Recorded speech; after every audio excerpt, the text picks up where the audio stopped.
Costco, grocery and dollar stores, plus declining reimbursement rates for prescriptions.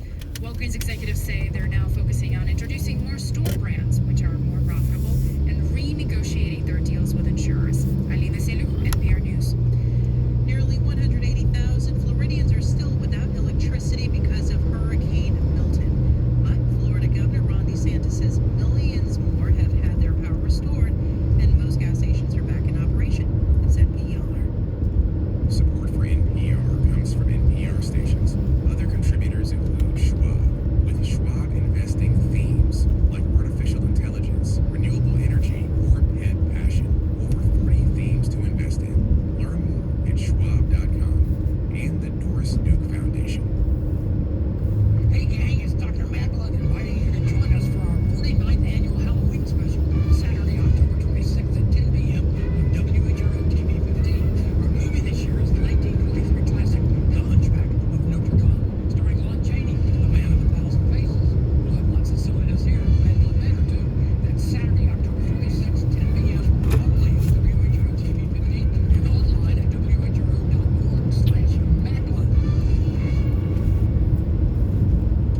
From NPR and WBUR, I'm Deepa Fernandez in Alameda, California. I'm Robin Young in Boston. It's here and now. FEMA emergency workers are going door to door in North Carolina today after reports of threats to them. This morning, FEMA Administrator Deanne Criswell held a press conference to explain what happened this weekend after those threats. Out of an abundance of caution, we made operational changes to keep FEMA personnel safe. But none of the changes we made impacted ongoing search and rescue or other life safety operations. There had been initial reports of an armed militia threatening FEMA workers. North Carolina law enforcement officials said yesterday there was no militia, but one man was arrested Monday. Laura Lee, news director with Blue Ridge Public Radio, which has been doing yeoman's work during this disaster, is here. And Laura, the man arrested was charged with going armed to the terror of the public. What is he accused of? Yes, that's not something we hear a lot of. Myself, it's a common law offense. It falls under typically, I think, under situations like this in emergencies. Basically means you're armed, you're trying to terrify others, and you're doing that on like a public highway. We don't know any details about the specific threats that he made beyond what we learned from law enforcement, which was that he had an assault rifle and made a threat. Okay. Well, and again, FEMA said that the threat over the weekend was less than the thinking, but how did it affect the work? How did it ignite actions? I mean, we were reading that workers were called in from the field, so what happened? Yes, I think there was some scaling back of FEMA activity. We talked to some people on the ground at volunteer centers where FEMA employees were trying to help people. Talked to one person who said her neighbor was right in the middle of a FEMA application about to hit the submit button, and the FEMA employee said, "Can we just have 5 more minutes so I can get this done?" I think they did have to scale back because at that point we didn't know, and I don't know what they knew about the extent of the threat. It reported some national outlets as a militia, when it in fact turns out it was it seems to be just one individual. So yes, there was some scaling back, but FEMA has assured us that they're back up and running, and we see them out all over the communities today. Well, what about other disinformation? The FEMA administrator talked about other cases. Governor Roy Cooper also issued a strong rebuke of rumors. There's the lie spread by Donald Trump and J.D. Vance that there's only a $750 check from FEMA for people who've been devastated. That is not true. That's just an initial check. Marjorie Taylor Greene spread the lie that they, presumably meaning Democrats, controlled the weather to hit Republican states. I mean, how is this impacting FEMA, maybe impacting meteorologists? How's it hitting at home? Sure. I think it's just frustrating for people here who are working really hard on the ground, literally digging their neighbors' houses out of mud, to have to deal with people at a national level, spreading these lies. It makes the work more difficult. It makes the recovery more difficult. I think overall the sentiment here is, people are still trying to get their basic needs met, and to have this kind of disinformation and misinformation spread is just, it's really frustrating. The communities who are working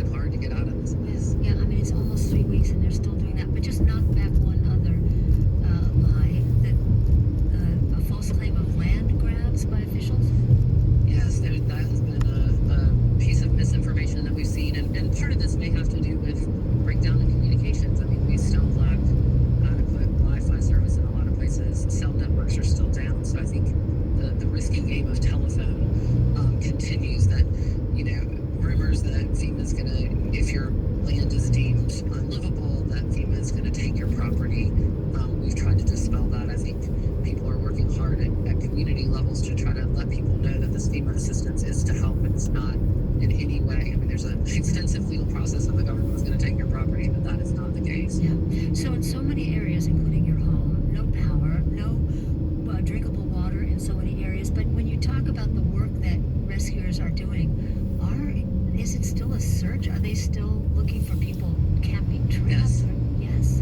Yes. Yes. It is day 19 here, depending on how you count. Some people are saying day 20 on the day of the storm.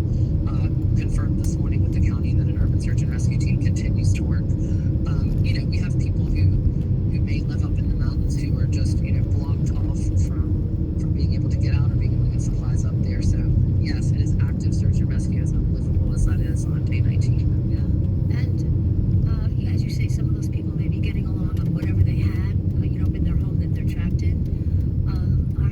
Are they still finding bodies? Yes, and we have pretty limited information about that because of the way that it's reported through the state medical examiner's office. We have been keeping a fatality count that is over 120 for our area. I expect that will increase. Laura Lee, news director with NPR member station Columbia Public Radio. Laura, friends in the area say you guys have been round the clock, an incredible resource, so thank you. Thank you. Republican Senator Ted Cruz and Democratic Congressman Colin Allred will face off in a debate tonight. The border, abortion, and the economy are expected to come up in what has become a very tight and expensive U.S. Senate race. Texas Democrats haven't won a statewide race in 3 decades, but they see a chance to turn Cruz's seat blue. Blaze Gainey is KUT's Texas State Capitol reporter. Blaze, welcome back. Hi, Dima. Thanks for having me. So Senator Ted Cruz narrowly beat Beto O'Rourke in 2018, and this year Cruz is saying he's not getting enough support from national Republicans. How has Congressman Allred managed to tighten this race?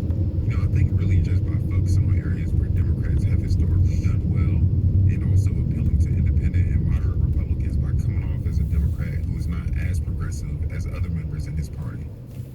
Okay, let's talk about some of the issues. So Colin Allred, of course, a former NFL linebacker who became a lawyer after his football career, now a politician. He recently did an interview with the Bulwark podcast, and he spoke about how he'd handled the border, saying he wanted security without being inhumane. Having stunts, like putting buoys in the river with razor wire around it, that's not border security. That's just being cruel. But what you can do is put real resources into it, have real personnel, real technology. I'm curious, because as a Democrat, how Allred is walking this line on immigration in a border state like Texas that might like things like buoys with razor wire around them. Yeah, I think what he's doing is, basically saying that he didn't necessarily like what the Biden administration was doing about the border, but also by pivoting and saying, Cruz voted or was outwardly against the border plan that the Biden administration proposed that he believes would have benefited Texas a lot. So he believes, by mentioning the fact that Cruz was against the bill, that therefore will, in essence, sort of take off his views on it and make people focus more on the fact that when Cruz had a chance to do something, he, refused to. Okay, let's move to abortion, which of course we know Texas has a near total ban. That's been an issue in this race. Congressman Allred has criticized Ted Cruz, who called the fall of Roe a quote-unquote massive victory.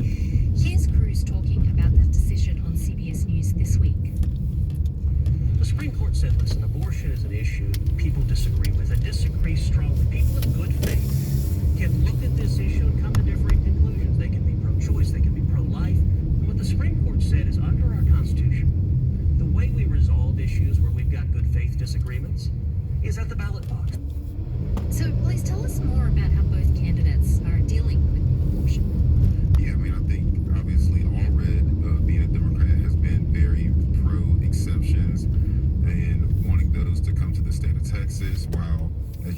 Cruz is more, just the usual Republican values of saying that, we just don't want any abortions at all, no matter what the exceptions may be that people are looking to want. And, voters in Texas polling shows that most people in Texas actually would welcome exceptions.